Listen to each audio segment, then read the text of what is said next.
Good morning. Thanks very much for coming to the session. So we're from the Constructive Journalism Project. We're based in London. And just to introduce ourselves, first of all, my name's Sean Dagan-Wood. So as well as running the Constructive Journalism Project, I'm also editor-in-chief of a publication called Positive News, which is what led me to do the work with the Constructive Journalism Project. So Positive News is a newspaper fully dedicated to reporting on positive developments that are happening around the world. So we take a solution-focused perspective on the problems and challenges that are facing society. So this is journalism about positive responses to key social issues, environmental problems, and it's exposing how people are developing solutions, how communities are building resilience and responding to the crisis that they face, and it's about innovation and creativity, and basically all the ways that we're seeing humanity make progress. So that publication's been going for actually 22 years. So in a sense, what we're working with here is a field that's actually quite established in terms of its foundations in reporting on positive stories. And now with the Constructive Journalism Project, what we're doing is bringing the learning from developing a type of reporting that focuses on what's going right in the world, and trying to bring elements of that into conventional mainstream reporting, and doing so in a really rigorous way where we can actually strengthen journalism, where it's about high quality, independent and critical reporting, but being able to expose what's going right in the world and expose humanity's potential and achievements and celebrate that, and in doing so really try to offer something extra to society. So I'll just pass to Danielle, who can introduce herself as well. Yeah, so my name is Danielle Baptiste. I work with Sean on Positive News and various other publications. I'm a freelance journalist based in London, and I cover a lot of stories which I've since learned can probably be classed as constructive journalism, apart from I didn't necessarily have the terminology at the time. And it kind of came from the working in developing countries and realizing that what I was seeing on the ground wasn't necessarily always what I was able to sell as a freelancer to press. And I think a lot of you working in journalism will probably know of the disconnect sometimes between what you would like to write about or cover and what actually ends up in the publications that you work for, in the media that you work for. I personally was getting a bit frustrated specifically with how problems are reported and how the sort of things that were genuinely going well on the ground weren't necessarily of interest to the editors, even though I had a strong feeling that the audience actually would like to read about it. And knowing from many of my colleagues, the most successful stories in terms of the response they get once stories like that do make it past the editor are often the ones that have more of a solution-focused aspect to it, or at least some sort of a potential for hope or for something else other than just what's going wrong in the world. And traditionally, we've all been taught, I think, in journalism schools around the world that what's the news really is what's going wrong in the world and what problems there are. And I realize that that's a big part of the story, but not the full story, in my opinion, at least. And we started working with Positive News and other publications that are already doing it to see how we can bring that into the mainstream media. And that's how we started the Constructive Journalism Project that we're talking about today. There's a lot of interesting distinctions between constructive journalism, positive news, and other kind of stream solutions journalism. There's a couple of different things out there, and we hopefully set apart what all these things are and what we mean when we're talking about constructive journalism. So feel free to join in the debate. We're on Twitter, as you can see there, and hopefully we can take a lot of questions at the end as well. And if you've got any pressing things, feel free to raise your hand during the session. Well, if we start talking, I think it's good to have a little sense of what we mean when we go into journalism. And the reason we always ask that is because often when you ask individual journalists why they go into the profession and what actually ends up happening, being produced, is not always aligned. So let's just do a quick hands up. If we're thinking about why we became journalists, or why you went into the profession or started studying it, or why you might be working as a journalist, who would say that part of the reason why they went into the profession is to expose wrongdoings by people in power, or show what's going wrong in the world? Just hands, yeah. I think I would agree with that, yeah. But who said that they went into journalism because they wanted to inspire their audience in some way, or get people excited, or maybe open about something that they didn't know before? Also that. And the two don't have to exclude each other, of course. Who's got anything else, particular reasons why they went into journalism that they feel most strongly about? Just feel free to shout out if you've got any other comments. To tell a story, to just tell the story of someone who's worth it. Yeah, and definitely the personal aspect of giving people a voice or a picture is often what journalists say when you ask them around the world. We've asked this question, and it's quite similar. Telling stories, and no matter whether they are good stories or bad stories, just telling the stories as they are, and the stories of people often comes up as well. As you can see in that little graph there, there's of course that power to account part of journalism that we all know is important. And even if we aren't necessarily investigative journalists ourselves, I think everyone in this room probably would agree that there is a role for investigative journalism, and to hold power to account, and to be that watchdog role that we all value so much about the media. But what we would like to argue today is that if you're looking at investigative journalism, we should focus on investigating both the problems and the solutions, because if we want to get anywhere in trying to inspire readers, there's investigations needed in what's going wrong just as much as in what's going right, so we can all take the learnings from that. So it's not to argue against any of those things, but to rather have a complementary part of journalism that we haven't really discussed a lot. Then just a quick hands up again, or just shout out maybe some things. How do you feel as a consumer, so not necessarily as a producer of news, if you as a consumer switch on any evening news in your respective countries, how does the evening news make you feel after you've consumed any average news bulletin? Not very well. Not very well. And why is that? Maybe the news, as you said, are very difficult to understand. Well, not difficult. They're, as we know, bad news. So it's difficult after the first 2 or 3 news to keep watching, because it's like, okay, well, the world is not going well, so that's why. More of the same, and more of something that you can't necessarily do anything about. Exactly. Anything else? How does the news make you feel when you watch it as a news consumer? Feel free to shout out. Good, bad? Do you want to come back? What's your gut feeling? Media, depends on media. Newspaper, the most is negative. Website, depends. Positive news is good to read, because there's solution after article or story. On TV, the first part of The evening news. You mean the yeah. telegiornale in inglese? TV news. The first part is always negative, and the last part of TV news is one good news or positive news about science or medicine, but no more.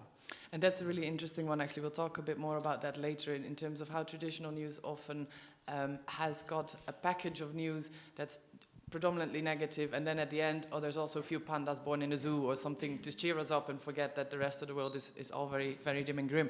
That's not what we argue for when we're saying there needs to be more of a constructive approach to journalism. Hopefully, if this approach takes off in a bigger sense, and there's lots of sort of signs that it might be, then publications like Positive News, in an ideal world, in my mind at least, shouldn't be having to be separate. It should just be part of everyday good journalism, and we talk a lot about that. But when you ask this question to audiences around the world, particularly the TV news, but increasingly other news as well, they will say very similar things. It makes them feel depressed, switched off sometimes, and what worries me most, desensitized to the news. People often switch off from watching altogether because after a long day's work, the last thing they want is all these problems of the world on their doorstep. And that's, I think, as journalists, the one thing we want to avoid, of course, is that people stop caring or stop connecting with our news altogether. So even though, as individual journalists, we want to inspire people and we want to tell stories as they are, somehow most of us who end up working in the mainstream industry end up putting out a product that isn't necessarily what aligns with their individual values, but also what the reader or the viewer necessarily wants. And while there is, of course, a role for all that news to be brought to people, how can we tell it in such a way, even if it is a predominantly negative story, that actually engages people? Because that's the main thing we should be wanting. That's something in particular that we've been feeling, and as we've been doing these workshops in the UK and elsewhere, is that sense of an authenticity gap between what many of the students and journalists that we work with feel that the way they experience and view the world and what they want to communicate is out of line with the story that we end up actually creating in our media. And so really, with constructive journalism, we want to help close that gap so that we can tell a fuller story, a fuller picture of truth that really resonates with what, as journalists, we perceive and we really feel we want to report and offer to the world. And so we want to develop the tools to help you as journalists do that. So I'll just explain a bit more about the concept of constructive journalism. And as Danielle indicated, when we have any kind of positive story in the news now, it's often, like you said, it's at the end of a TV bulletin. It's a token story, and it's boxed off as something that's perhaps not that socially relevant. It's just to cheer us up. But what we're advocating is that we can expose solutions, we can report on innovation and developments and how humanity is progressing in a way which has the same quality and integrity as when we expose wrongdoing, when we expose corruption and exploitation and inequality. So why is it important to do this? I mean, should journalism even do this? I think there's assumptions in news journalism in particular about our role as journalists and what news is. And I think there's a culture in journalism where news is predominantly about violence and conflict and war, and those things are, of course, really important. But should that be what news is about? And I think it should be broader. And there's three main reasons why I think that's the case. So first of all, of course, media shapes society. So where the media puts its focus affects our thoughts and our conversations, and in turn our choices and our actions and our behaviours. And there's increasing evidence that's backing this up. So we're not just reflecting the world back to our audiences. In doing so, we influence the world around us. So that obviously has great responsibility. So we have to choose how we do that and take responsibility for the impacts on that. And at the same time, the world is changing. We know that we face massive crises such as climate change, economic instability, social inequality. But at the same time, we're making massive progress in the world as well. I mean, for example, the Harvard professor Steven Pinker shows that when you analyze the data, you can see that actually we're living in a time that's more peaceful than ever. Huge global conflicts aren't taking place like they were in the past. The number of battle deaths is massively reduced.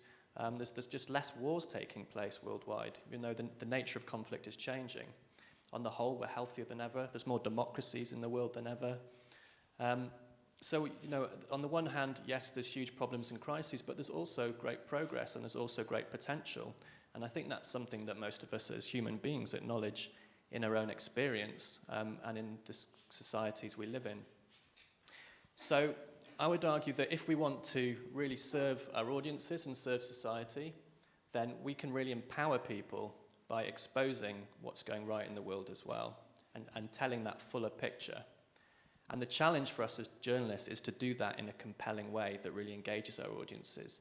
And that's where we have to shift from thinking that any kind of positive story is just something to put a smile on her face, to a different mindset, a more constructive mindset, where we can think, we can report on what's going on in the world, whether it's positive or negative. We can do it in a constructive way, where we're really thinking, how can we deliver this information to our audiences in a way when they're still going to be informed of all the core facts, but they're not going to be left feeling cynical about a situation and thinking, oh, the world's just going to hell, because we're not really creating a fertile ground then where our audiences can respond to the world in an empowered way. And of course, the media industry is changing. As we all know, the digital technologies have massively disrupted the media, and media are looking for new ways to engage audiences and maintain audiences. So constructive journalism is one avenue that we can take. And what's really interesting, as I'll mention in more detail a bit later on, is the evidence we're now getting from social media about how people engage with negative and positive stories, and the huge surge we're seeing in engagement with more positive forms of storytelling and reporting. Thanks, Danielle. So a bit more detail about what constructive journalism actually is. So just a definition we've got here is it's rigorous, compelling reporting that empowers audiences to respond constructively, presenting a fuller picture of truth while upholding journalism's core functions and ethics. So as I said, it's about maintaining those standards in journalism. This is about quality reporting with integrity. We're actually strengthening the ethics of minimizing harm and accuracy and truth. Because if we're only presenting a negative picture, we're not giving our audiences the whole truth. And I'll talk shortly about the impact of that. So in order to develop the tools for constructive journalism, for how we actually do this reporting and the concept of constructive journalism itself, we're taking a lot of learning from the behavioral sciences. So all the evidence we have now for how information affects us, how it affects our perceptions and our behavior individually and as a society, is really useful for us as journalists. And I think there's a massive opportunity for journalism as a field to learn from other sectors. You know, we're so good at interrogating other areas of society, but perhaps we should look inwardly and think, how can we actually evolve what we're doing? How can we learn from all the new sciences and all the amazing understandings and knowledge that other fields can give us? So positive psychology in particular is a key area that we're learning from. So positive psychology is the scientific understanding of what enables human beings to thrive. So with positive psychology, whereas psychology traditionally focused on problems, it's what you can call a disease model of the world, positive psychology aims to help people by focusing on how people are thriving. It looks at a well-being model of the world. So the idea is, rather than just by focusing on the problem and that hoping in doing so that will then fix everything, it's actually, well, where are things working? Where's life thriving? Where are people healthy and happy? And what can we take from that we can use to benefit others? How can we give our attention to that to help create more well-being in the world? So that mindset is something that we can actually apply to journalism. So it's informed by an understanding of how news impacts culture and behaviour, and it includes various different formats, such as solution-focused news, which is an area that's growing particularly in the US, where you take a traditional news report, but you can conclude by, with a paragraph or two, if it's written journalism, for example, about how certain organisations or individuals are responding to that issue and offer a potential solution. And then there's formats such as we have in positive news, where we're focusing inherently on positive stories themselves and just trying to give more presence to those stories in the whole news ecosystem. But constructive journalism essentially is not so much about what we're reporting on, but it's more about how we're reporting. It's more the technique. So mentioned, it's based on a well-being model of the world, and it's critical, but it's got a constructive rather than a negative mindset. So rather coming at it with this assumption that what has value in news is just exposing the wrongdoing, the crisis, the conflict, the disaster. It's a constructive mindset where we think, okay, there's an issue here that people need to know about, but how can we inform people about that issue in a way that really engages them, that gives them information they can use, that they can take on board, that doesn't actually end up pushing them away, that doesn't become overwhelming. But so you can remain critical in doing so. You take the same standards to that practice. So it has high societal value. It's not about stories just to put a smile on our face. It's independent journalism that cares. So part of this mindset of constructive journalism is that taking that responsibility for the impact on the audience. And doing so, there's a caring side to that. It's how can we look at the world and how can we present it in a way that is constructive and compassionate. And in doing so, we believe that it can offer a more meaningful role for the journalist. I mean, what we hear so much when we do our workshops is that a lot of people go into journalism because they really care about the world they live in, and they really want to use their skills in service to society. So we believe that with a more constructive approach, it gives you more opportunity as a journalist to do that, to connect with audiences and with society, and to really communicate in a way that has integrity. And it can also illuminate how not only those in power are having or can have an impact. So constructive journalism gives us an opportunity to break the standard narrative of news and its typical focuses.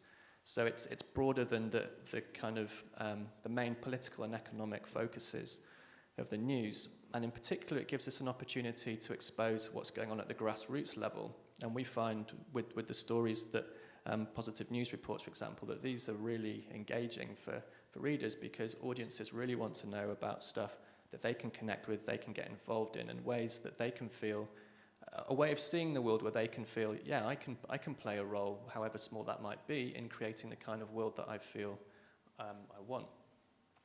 And so it fosters thoughtful conversation, collaboration, and consensus building.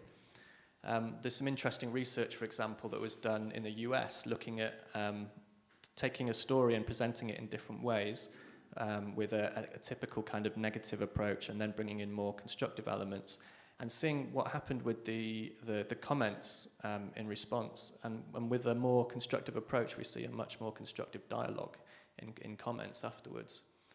And so it shows change is possible and highlights opportunities for response. So it's telling a fuller picture, and it's also looking to the future as well as the past. So just to clarify what it's not, this squirrel, Twiggy, is my favorite example of a story that I wouldn't class as news, and is the kind of thing that you get a lot of online. Obviously, it's up there with the kittens and the dogs and the baby pandas that Danielle mentioned. So it's not fluff, it's not kind of happy, good news, and it's not advocacy journalism either. So we're not saying there's these good things happening and we're not interrogating them and that you should follow this particular cause or this way of creating change. But it's about just exposing all the possibilities and all the different ways that people are responding to the challenges that we face as a society. Doing so with the same critical eye, the same independence that you would use when you're exposing political corruption, for example. And it's not development journalism in that sense. It's independent. So yeah, there's no kind of bias here or agenda, apart from trying to communicate the world to our audiences in a way which is more empowering and inspiring. So let me talk a little bit, because people often ask the kind of publications that are already doing this, or the kind of outlets, TV, radio, online. It's kind of across the board that we're talking about. And we've got lots of people that we've worked with already, but there's just a couple on here to highlight to you. I can talk to a lot more specific ones. If you have any particular interest in your country, feel free to come afterwards to us. We can maybe help you with that. A few examples. Positive News, of course, as Sean mentioned, has been around for a long time already, doing this in a very specific, in-your-face way, where they're saying, this is what the mainstream media are doing. Here's one paper showing the whole thing that we've been missing, I guess, as journalists, which is really helpful to make that distinction between what's already there and what is not there. But ideally, you would want all media to take a more constructive approach, to include stories about what's working in the world. And some are already doing that without calling it that, as I mentioned earlier. I've worked a lot myself with 3 papers that some of you know around the world. In the UK, the Big Issue magazine is an example that have traditionally been covering housing and homelessness issues much better and much more rigorous than a lot of the mainstream outlets who keep focusing on the man with the beard on the park bench and not really going into what happens when someone loses their home and ends up on the street. And rather than talking about homeless people, they're talking about people who've experienced homelessness, which is a very different thing. It's not something that defines people. It's not a victim role. It's just something that can happen to you, to me, to the person on the street. And so that's a constructive approach. And the big issue, again, is a magazine that's been around for many, many years in many countries in the world. I worked as the editor of the international network of street papers. There's about 100 in 40 different countries. And I've talked particularly on the issue of homelessness with many of the vendors that sell the publications. And they tell you over and over, and what Sean mentioned about, for example, positive psychology. When I learned that there is something called post-traumatic growth, I realized that very strongly that's what a lot of people that I've worked with would have experienced. We all know post-traumatic stress can happen to people that have a traumatic experience. They end up depressed or very deeply affected by what happened to them. But then when I started learning more about positive psychology and realizing that there is such a thing as post-traumatic growth, where some people actually grow and become more resilient and stronger out of a very traumatic experience, that's when I realized that some of the questions we're asking as journalists to people that we would traditionally see as victims are already leading us to a certain story that we probably have been sort of trained to tell. And in the case of homelessness, for example, I've definitely interviewed people looking back over the years where if I go up and ask someone, what's the hardest thing that happened to you? What's the most tough thing about your situation? Then you will get a response about that. But actually, the amount of times people would tell me, this is the best thing that's happened to me, and I didn't really know how to take that because that didn't fit with the narrative. And then when you start talking to people more, for example, people that have come out of prison, I've done a lot of work on ex-offenders, for example, they often, gangs in London, young people telling you, prison is the best thing that's happened to me. And you start to talk to them more, and it's because it manages it has managed them to escape a situation, it has helped them to overcome a really dark place, or a dark situation, and they've managed to turn their life around as a result of a really, what we would, as an audience, look at a traumatic, difficult moment. And so that would be considered post-traumatic growth, and the resilience of people rather than the victimized part that we often cover is something, again, that is very much a constructive approach to covering stories like that. And I've definitely learned a lot over the years in terms of how you frame your questions, and we'll talk a bit more about that in a minute, and how that actually indirectly already affects very much what answers you get. And we might think that we are very objective, but quite often we do have that perspective of there's a perpetrator and there's a poor victim and there's maybe a hero, or there is predefined people in every story and in the narratives that we tell that definitely defines how a lot of news ends up in the paper. And if someone's already a victim, it's very hard for them to come out looking strong.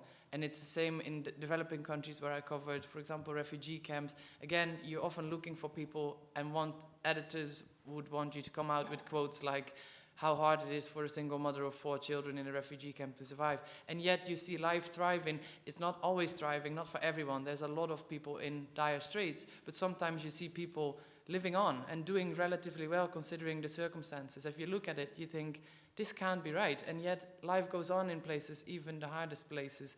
And that part of the story about resilience and about people being much stronger than we might expect is, I think, again, a part of the story that we're not often telling. So there's publications out there doing that. There's also, yeah. I have a question. Is it possible that there's good news you bring, especially in conflict news maybe, that is not good news to somebody else?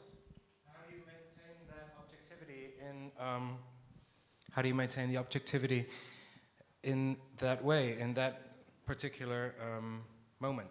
Well, there's always, I guess, what is good news for one person is probably not necessarily good news for the next person, or it doesn't maybe apply to them in the same way. So there's definitely, I think, a sensitivity needed in terms of not putting your own perspective of what's good on anyone. And I guess the open questions are, we shouldn't be leading either way, the way the debate is going. If you ask someone, what's the worst that happens to you, they might tell you that. If you say, what good has come out of this, you might get a different answer. So I think just being aware that however you frame the question might give you an answer that is either desirable or that you would somehow want to hear. The best is just to ask people, how do you feel? What is happening to you? And I think that's already quite a big departure from what has happened a lot, which is an indirect focus on, I guess, what's gone wrong. And we talk a bit more in a minute on angles and how you can look at approaching a whole story differently. But there's always the question as well, can any story be constructive? What if a flat is just burned down? Is there anything good in that? Is there any constructive element to that? And I would say probably not. The moment that a flat is just burned down, we as readers or audiences want to know what's happened. Has anyone died, first of all? Has there been any casualties? And then who's responsible? What went wrong? And that is a part of the story, I think, in initial news reporting that we should never not tell.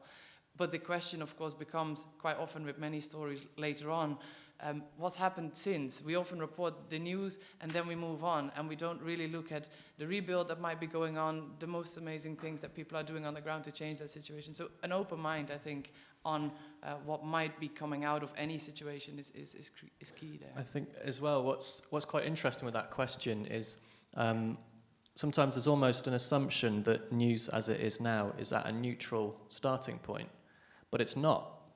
You could also say, the news we report now that is obviously bad news, how do you know that's not good news to someone else?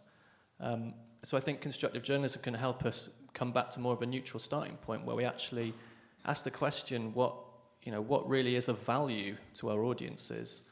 And I think what links to that's really important is the values of the journalist and the organisation that's doing the reporting. So with positive news, for example, which is very much at one end of the scale, where we're saying we believe these are inherently positive stories, and some people might not agree with us, but we're a not-for-profit organisation, and we're transparent about why we do that and what we use as a barometer for deciding making those editorial judgments that these stories are positive. So I think whatever we're reporting on, those judgments have to come in about what's of value to our audiences. But it's not about saying this is good or this is bad. With constructive journalism, it's about just trying to give a wider picture and trying to communicate that information in a way which engages people differently. And I'll talk shortly about that aspect of it in terms of the impact of if we're largely triggering negative emotions, if we're largely framing something in a way that says this is bad. And it's trying to frame things slightly differently while still having that same integrity, still being critical, still having those same core facts there reported in an objective as possible way. But it's about doing that framing more consciously. There's an interesting distinction if you look at some of the media that are doing this. For example, the Washington Post started a section called The Optimist, where they were looking specifically online on stuff that's going well, realizing that that's actually not maybe the best way to do it because it's a separate audience that attracts or that just wants to look at those kind of stories. Then there's the New York Times, for example, had for ages the Fixes column where they talk specifically on one particular solution, but it's one column in the paper, and then the rest of the paper is kind of separate from that, where they do, again, most of their reporting. There's interesting examples, for example, for those of you from the Netherlands, there's the Correspondent, which is one publication that specifically looked at trying to go beyond the daily news cycle and say we're looking at the bigger picture stories, the stuff that's more about what wouldn't necessarily be in the daily news, but looking at it from a more sort of broader overview point of view, which often brings automatically constructive elements. What we always say is that traditionally in journalism there's the 5 W's, there's who, what, when, where, why, and then we stop. And so we know exactly what's gone wrong and we've known exactly what the problem is, but the 6th W, which we advocate for, is what now? And that's the one that's often missing. And that's where we know exactly what's gone wrong.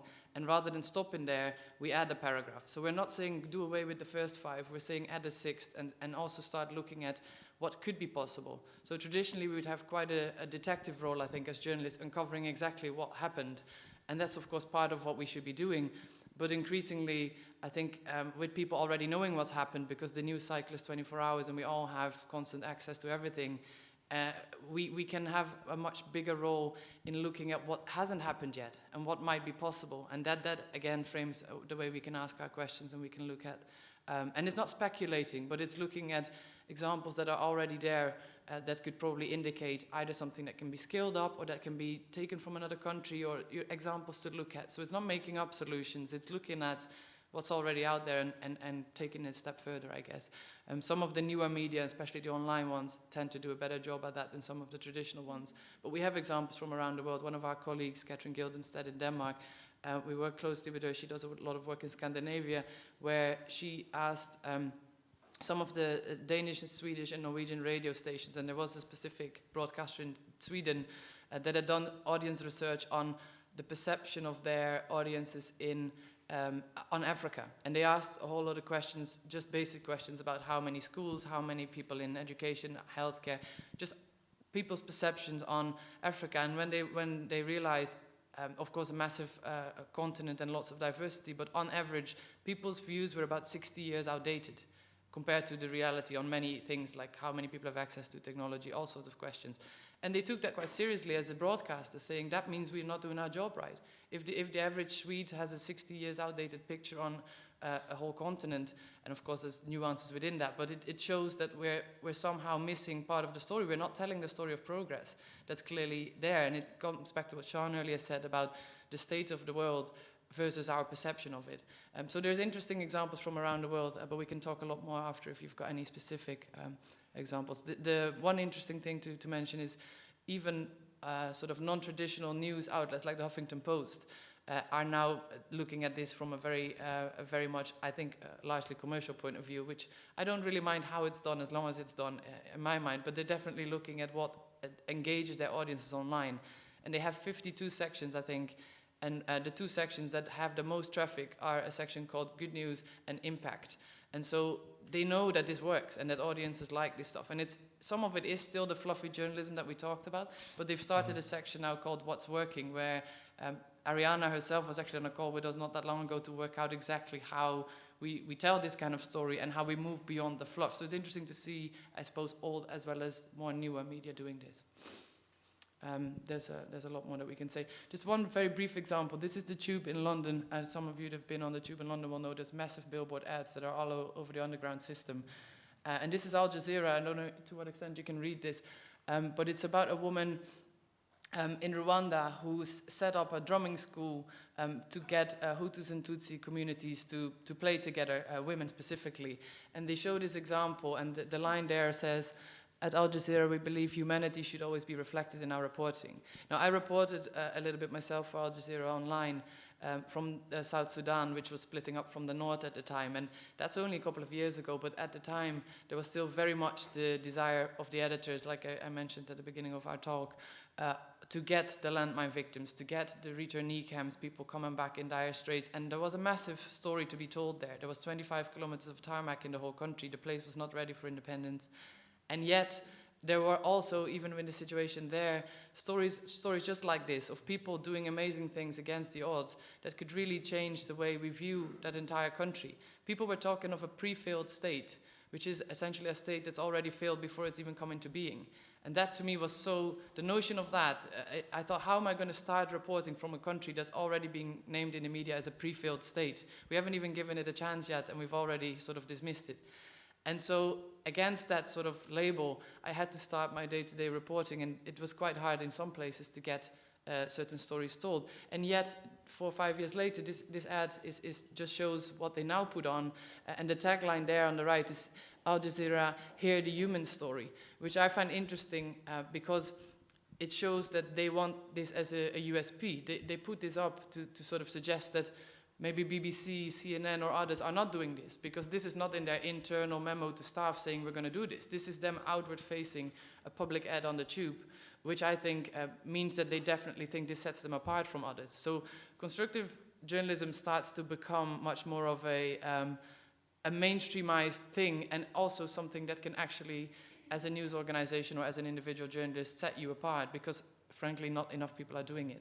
So there's a lot of different outlets doing this, which is, I think, interesting to note. A few quotes there just to show you it's not just us saying it. Like I said earlier, we talked with Huffington Post and others who are now saying that they're prioritizing solutions as seriously as covering corruption and speaking to power. And Ariana said it's because stories like that would traditionally be seen as fluffy, that this is quite a big departure for journalism. The Washington Post executive editor has come out saying similar things, saying that people starting in the industry now need to be optimistic, and even Time magazine had editorials sort of highlighting optimistic stories or more positive approaches to as a need, I guess, in journalism. So lots of mainstream outlets are looking at this. It comes down to how you implement it into your day-to-day newsroom, which is also why we are working with universities, for example, to really change the way that we learn about journalism in the first place. But just to illustrate a few things. We talk a little bit now about some of the research, and we don't go into all the details. On our website, and we'll tweet out some links later to research if you're interested. But there's some key findings that are quite interesting. And then I'll show a case study from the field, and we open up to questions. Okay, yeah, so I'll talk about a bit of the research that I mentioned earlier that we're learning from in how we develop constructive journalism. So research most recently from the University of Southampton that's just been published, that's building on what's gone before, is finding that when you compare traditional negatively balanced news stories with more positive and constructive stories, that there's a really interesting difference between impact on a few key areas, such as our mental health and our social engagement. So there's now huge amounts of evidence about the impact of news on our mental health. It can lead to what psychology calls learned helplessness. We actually feel, that nothing can be done, and that reduces our sense of agency in the world. It lowers our mood, decreases our motivation to take action, can leave us feeling passive, and can also leave us desensitized. This is something that audiences often communicate.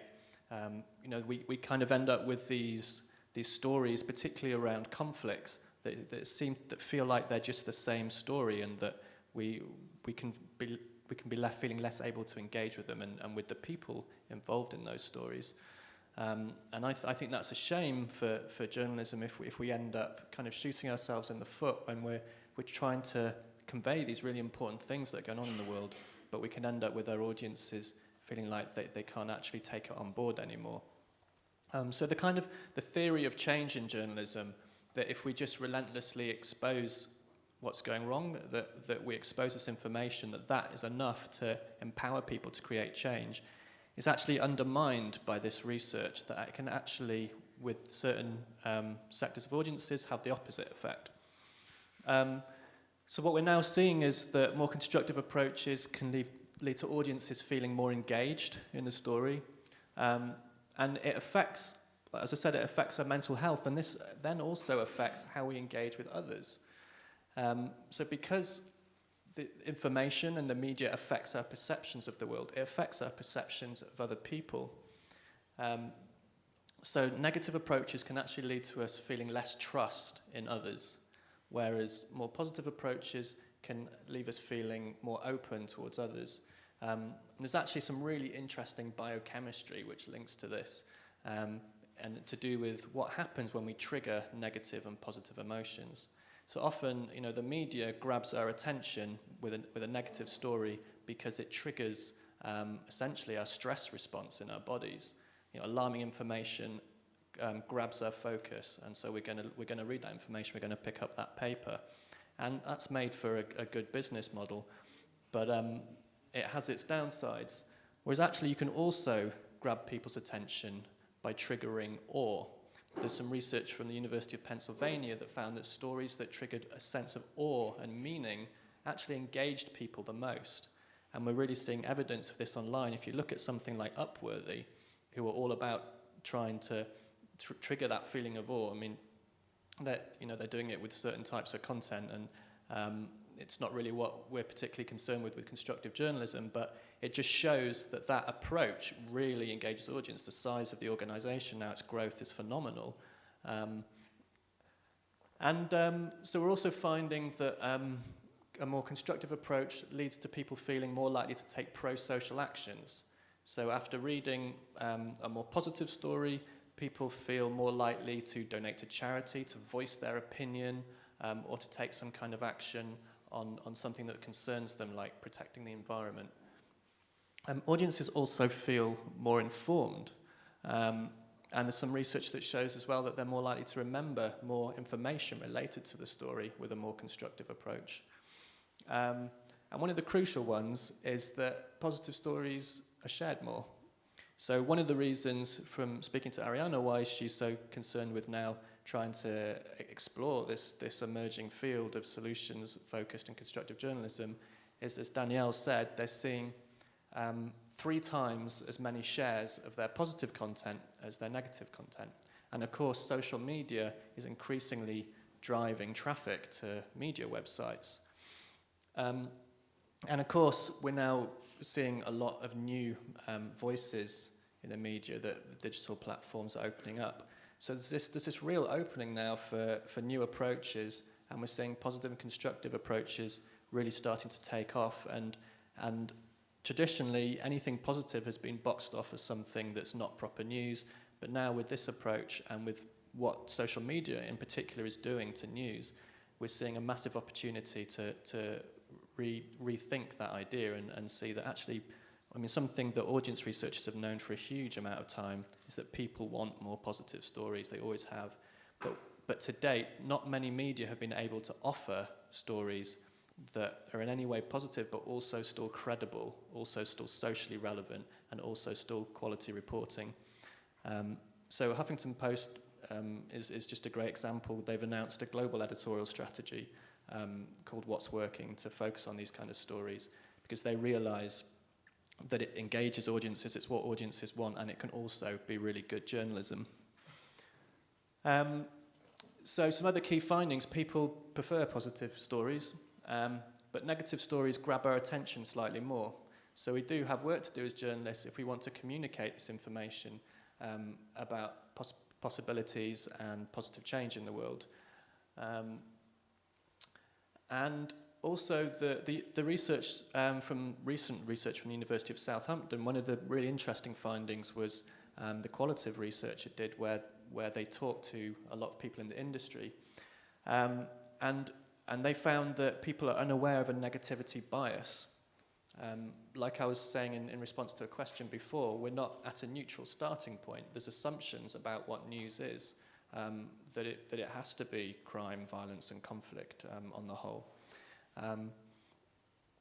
But we're arguing that bias is actually harmful to society. Danielle talked about the misconceptions of Africa, for example. I mean, there's interesting research in the UK where if you look at people's perceptions of key social issues, we find that they're massively out of step with the reality on things like levels of immigration, levels of benefit fraud, levels of crime. They're all way higher than the reality, whereas in the UK and many countries worldwide, crime is falling, violent crime is falling. The murder rate in New York is at its lowest for 50 years. And there's all this progress being made, yet people's perceptions are often the opposite. So we have to question what kind of job we're doing in reporting the truth, if that's the case. And the research also found that journalists and editors feel it's their duty to report negative news, that it sells, and that the public are free to not to consume it if they don't want to. But as I mentioned, we do have this biological survival response, which negative news taps into, which is very compulsive, that it's actually quite hard for us to ignore that information that triggers a stress response. So I think it's something that we should be aware of in how we frame information. And of course, there's so much excellent journalism out there doing an incredible job of exposing wrongdoing and corruption and inequality, and it's essential, and we need more of it. But I think we also have a duty to show the other side of the coin, especially at a time when we have made such progress as societies, but we do face such challenges, that if we really want to empower our audiences, then we need to tell that fuller picture so that people really feel inspired and empowered to have agency in the world. So the tools to create constructive stories. There's a few key areas that we work with, and we're just going to focus mainly in this short session today on angles. But so there's the story and the angle, and what we say here is, where is the positive impulse? In any situation, in most situations, there's usually some seed of change and hope and possibility, and somewhere life is thriving, somewhere people are turning a difficulty into an advantage or an opportunity. And with constructive journalism, it's getting into a mindset where we're looking for those things and shedding light on them and adding them to the picture of what's going on. And then language. So I mentioned how the way we report impacts our emotions. And that's something really important to bear in mind with the language we're using. So if we're triggering a lot of negative emotions, that's actually likely to disengage our audiences. Whereas if we can trigger awe, for example, or other positive emotions, it's more likely to engage audiences. And there's fascinating research behind positive emotions that's coming out now. Again, it's quite a new field, whereas traditionally we always looked at the problems in fields such as psychology.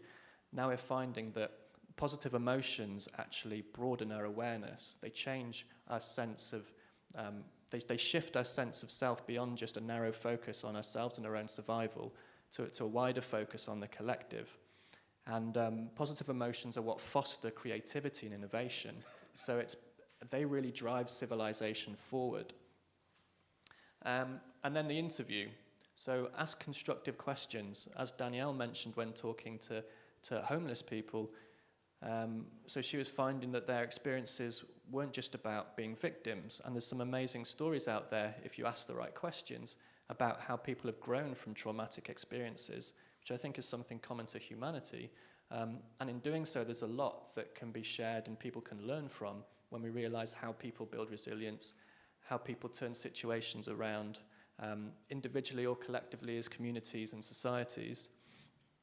And it's in doing so, in asking different questions, we can find those unique angles which can make a story really compelling and engaging. And then the structure of content.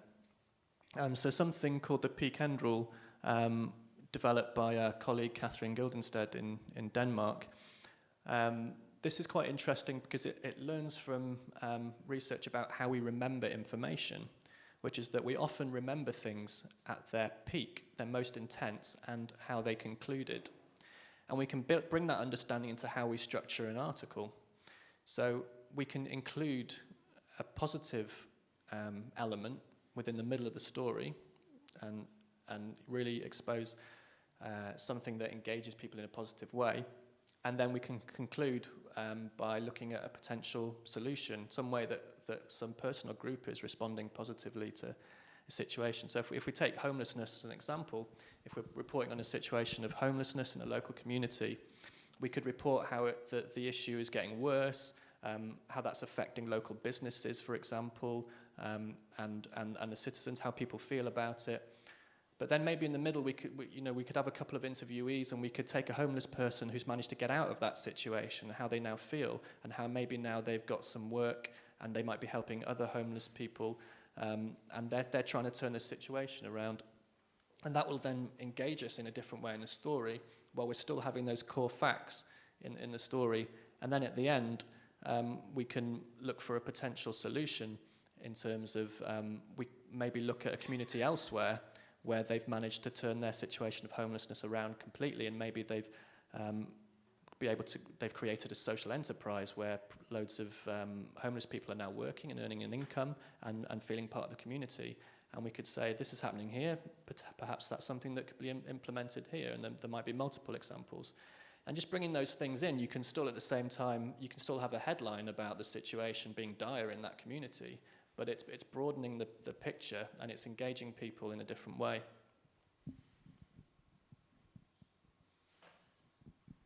So we'll just, how are we doing for time? Should we fly through? Yeah, we'll just fly through a few things to think about if you want to try and create a constructive angle in your reporting.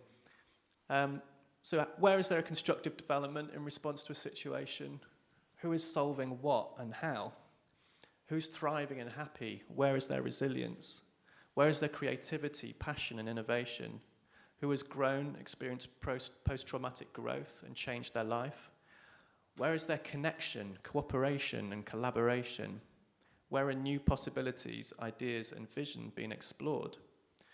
So these things are about looking for where life is really thriving, where people are growing from difficulties. And it's that shift in mindset which is essential to this kind of reporting. And it's away from that more limited sense of cynicism about the world and opening up broader to the full human experience, and trying to focus our attention on where there is that growth, that potential. And for me personally, that's the thing that's really driven me towards this kind of reporting, is my personal belief in the human potential. And I think that's something that we can really tap into in how we offer a lens on the world. And I think that rather than just triggering fear in our audiences and using that to grab attention, by looking for that human potential and possibility, we can instead trigger the human spirit, and we can really engage our audiences in doing so. And another key thing is, where is the conventional narrative around this issue being disrupted? It's a really interesting thing to ask when we try to find a constructive angle.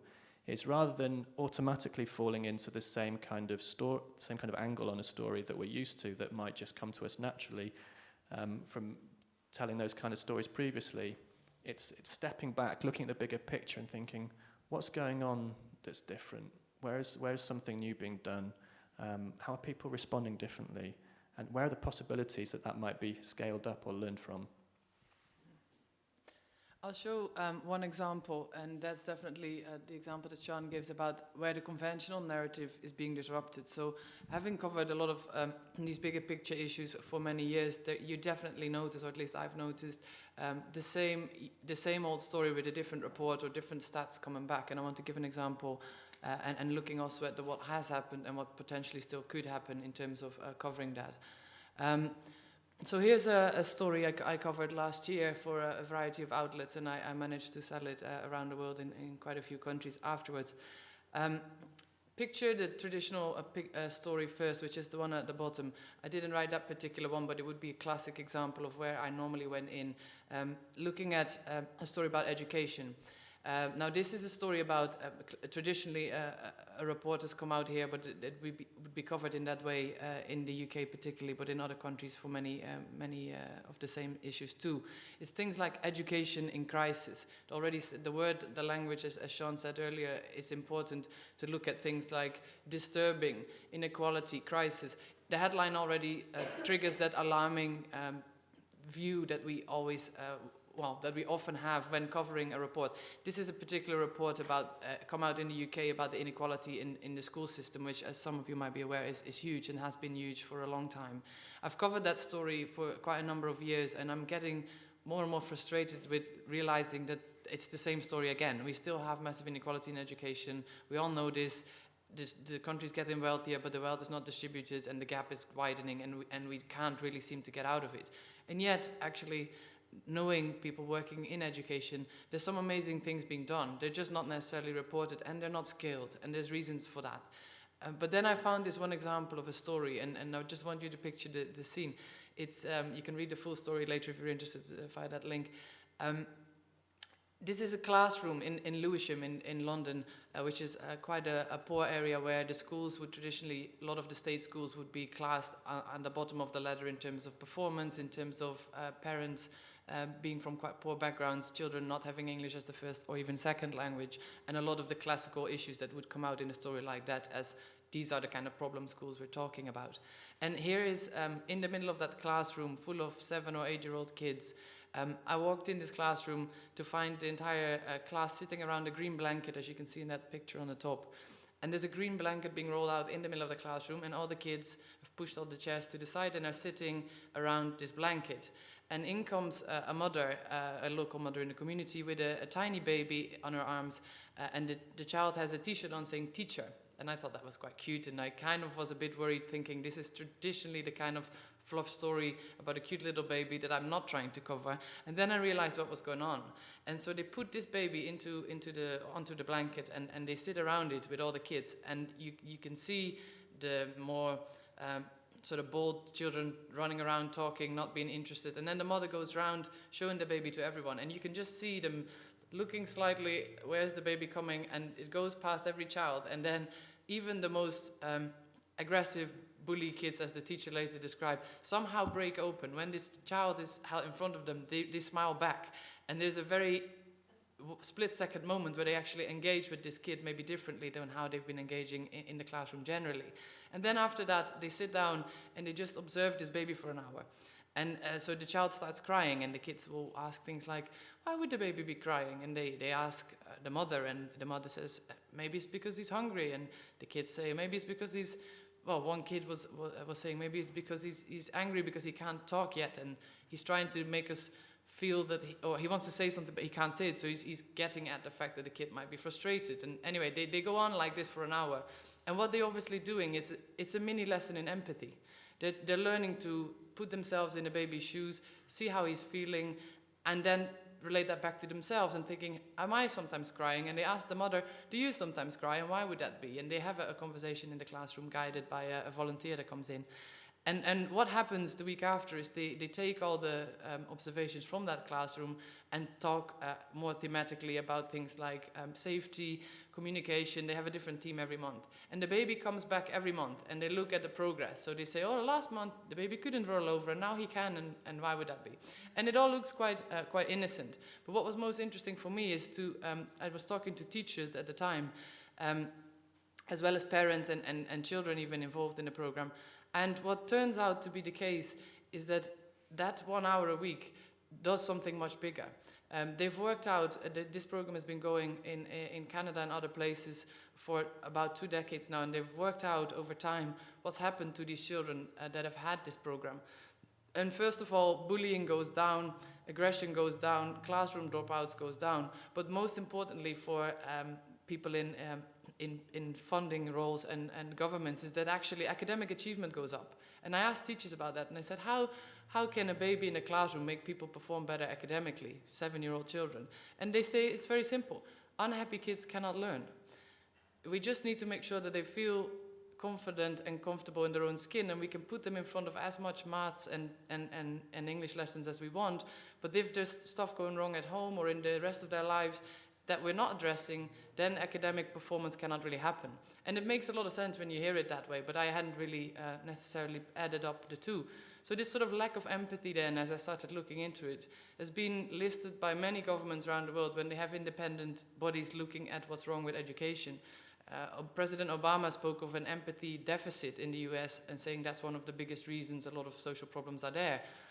Leadership in business, traditionally, we've all been sort of aware of the greedy bankers in the UK, or people that have somehow, as we often put it in the media, lost their sense of empathy towards others and the planet. And teaching empathy is a really notoriously hard thing, as many teachers will tell you, because the curriculum doesn't allow for that. It's all aimed at getting the test results, putting us through the system, and making us academically perform. And so here's a story that's disrupting the classic narrative about this, but also then links back to academic achievement as well. And what was for me the most interesting is independent research, 3 and even 6 years later, done in classrooms in about 10 countries, where they're looking at children that have had this program at some point in their primary education and kids who haven't, and comparing the two groups.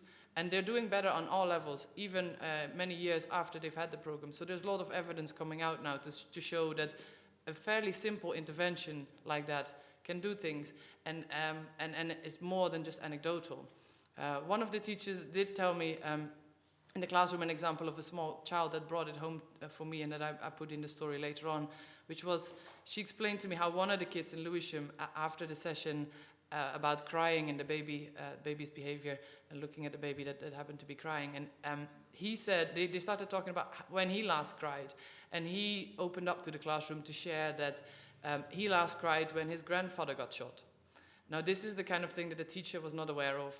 That happens, unfortunately, in some parts of London where not necessarily grandfathers get shot, but where the crime rates are still high. And this had happened, and obviously that affects the child's behavior. And so it was really interesting to see for the teachers as well that there is a whole different side of this learning that just cannot be forced unless other things are addressed first. So for me, it was an example of unpacking the problem story and the reasons why there is a crisis, and going much more deeper into how it can be solved.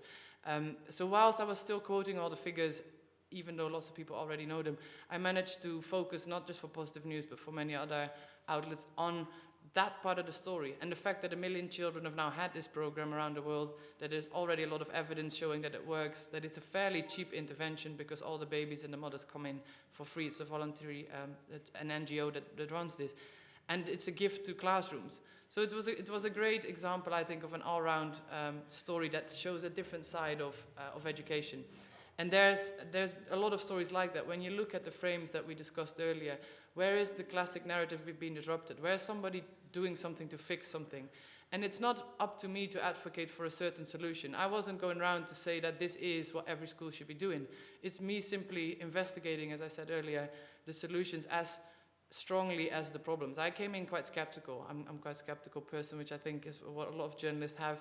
I don't necessarily trust anything good or bad unless I see some evidence for it. And I think in this case, I just didn't have any much ammunition to say that it wasn't a good solution. But it wasn't me saying it. It was just me quoting the evidence and making the reader make up their own mind about that. Interestingly, on Positive News, which is already full of good stories or more inspiring stories, it still was the second most shared story of the year and commented on last year. And in many of the mainstream outlets where I managed to put it in different countries, actually, again, the feedback was great because people initially get drawn into the narrative of this little baby, but then it turns out that there's a lot more to the story than that, and people can relate to that. And it works from a high level as well as a more grassroots level where you have the teachers and the parents and the children, and then as well as the policymakers who need to fund this kind of thing. So it's an interesting case study, I think, to maybe show some of the aspects that we talked about earlier, and seeing how you can turn pretty much any story into something like that.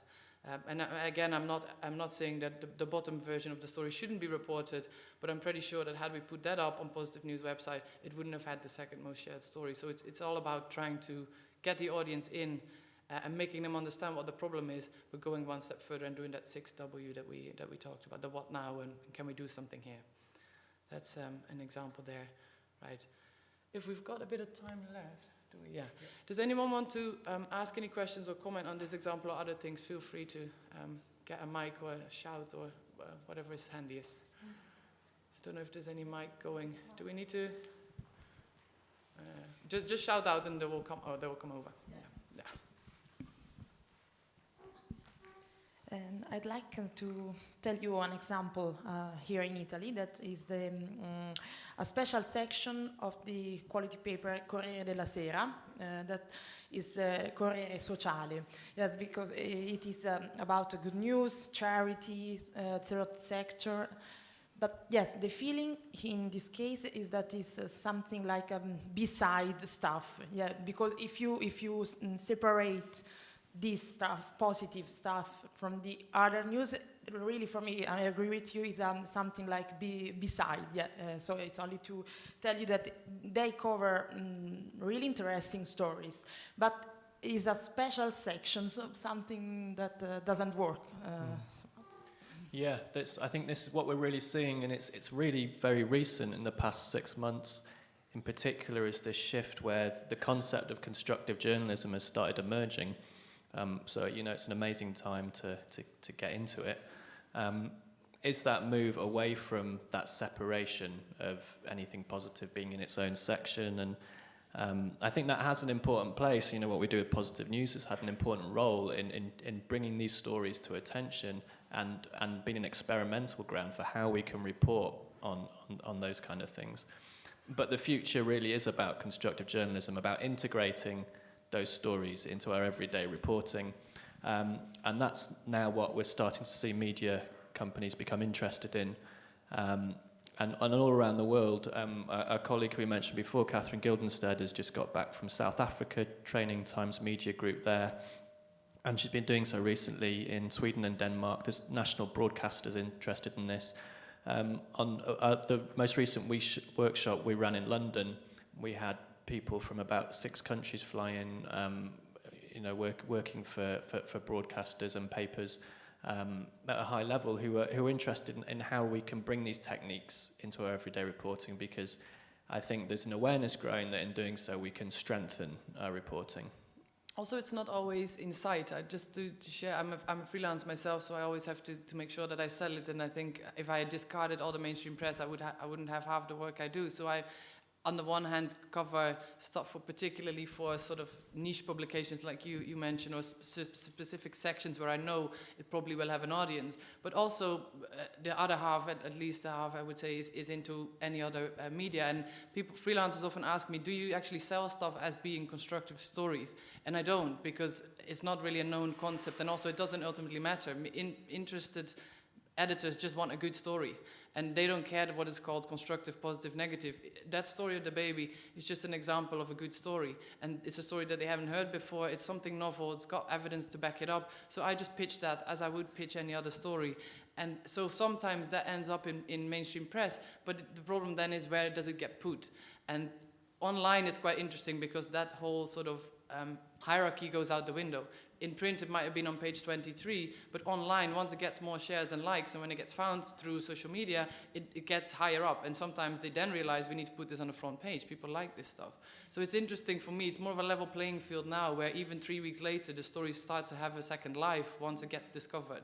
So actually using sometimes social media, I keep plugging away at stories long after it's been published initially. And that sort of re-educates a lot of mainstream outlets, I find, when they realize that this kind of stuff gets shared more and gets picked up and engaged with more. And like I said earlier, they might do that for commercial reasons, because they want as much eyeballs on a story as possible. And I don't really care, because it means that ultimately shift is changing. So there's a lot to be done, but definitely there's pockets of change happening. Yeah. Go ahead.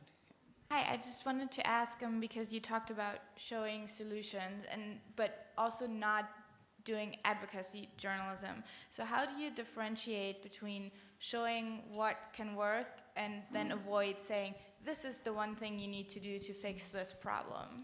There's one thing. What do you want to? There's one thing definitely around.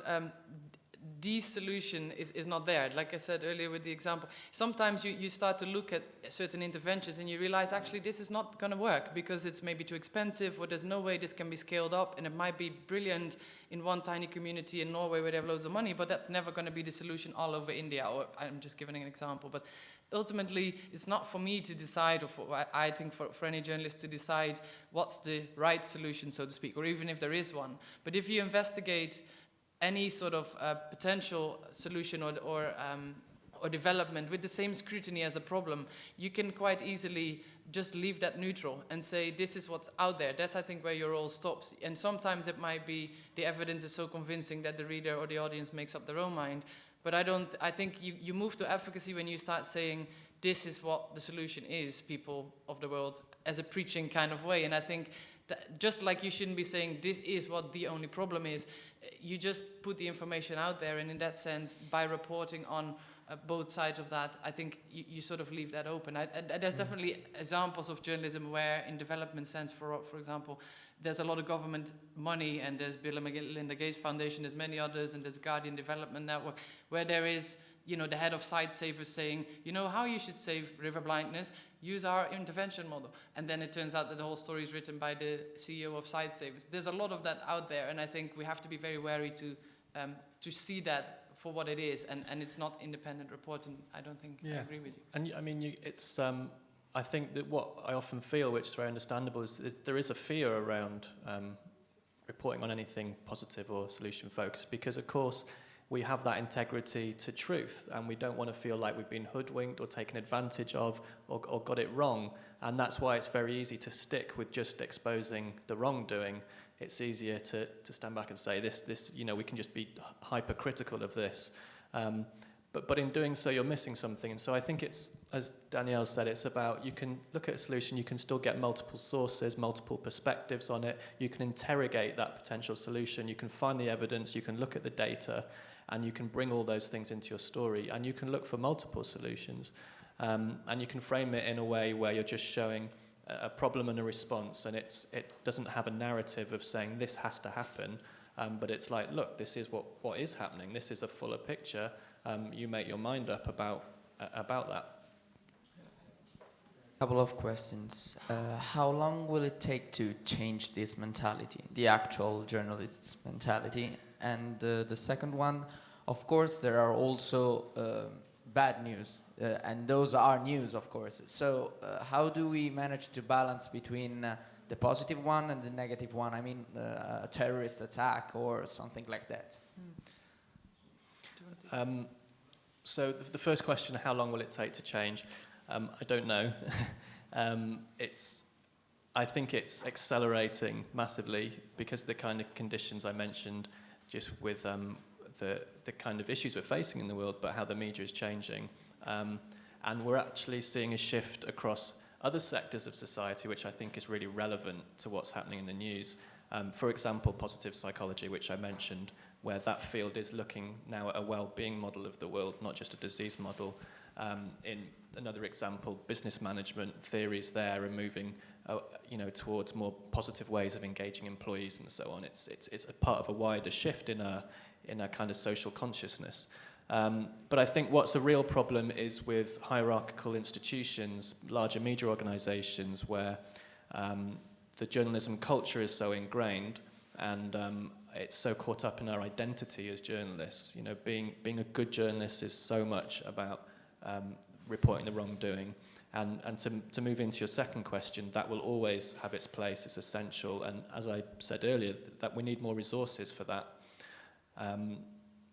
There's one example actually on the terrorism question, because I think that's a crucial one that often comes up, conflict in the wider sense, but specifically recently with how do we cover terror and threats and extremism of any kind. Even there, I would say, is room for constructive journalism. There's an example of a story I did not that long ago. There's an organization called Quilliam in the UK, and they focus, they're headed by a guy who himself had become extremized, as if you wish, and he said he went all the way to training camp, spent a couple of years there, coming back to the UK with the initial very strong intention to do harm, if you wish. He'd been sort of radicalized, as he said, and gone that whole journey with many of his colleagues, young friends in the field. He actually ended up being caught and spent time in prison. And like I said before, the example of often people saying that prison can also have a certain effect. He is actually headed up a think tank in the UK and now gets asked in a lot of government official roles, but also with youth organizations around the UK to try and tackle this, because he knows the process. He knows how people radicalize. He knows what happens. He knows what drives them to this kind of thing. And he knows how they come back and what happens when they're out there. And he's actually, I've worked with him on a few stories because he's got a really interesting perspective on how to turn that around. But the government has not managed to do that at all, and there's definitely the threat and the fear, but there isn't really the solution. So initially I would think that there isn't really any constructive story there, and then you start talking to people, and often it's the people that are affected by any problem the most, or that it's about, that also have the solution in hand, or the tools to look at what actually needs to happen.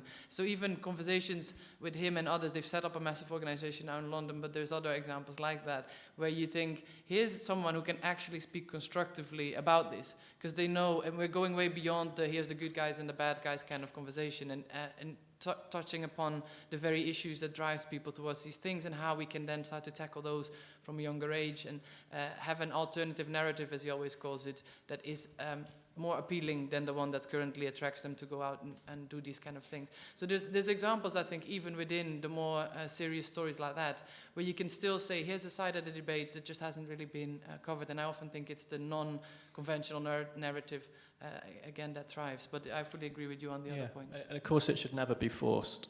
You should always, you shouldn't try to create a constructed story where there isn't one. But there's just so many angles that are missed, that are out there. And at the end of the day, you have to make that judgment about what is the essential information that the audience needs to know. But at the same time, how can I communicate that in a way which empowers them and engages them? And often, if we're just focused on the negative story, that can actually limit how much we can engage and empower our audiences. It's true. Is there any pressing last questions? I'm aware that we need to wrap up. People need to go to the next session. Otherwise, we'll leave it there. And if you want to speak to us after, do feel free to connect or come up. And I would like to thank you all for coming this early morning, and I hope you have a fantastic rest of your conference. Thank you very much.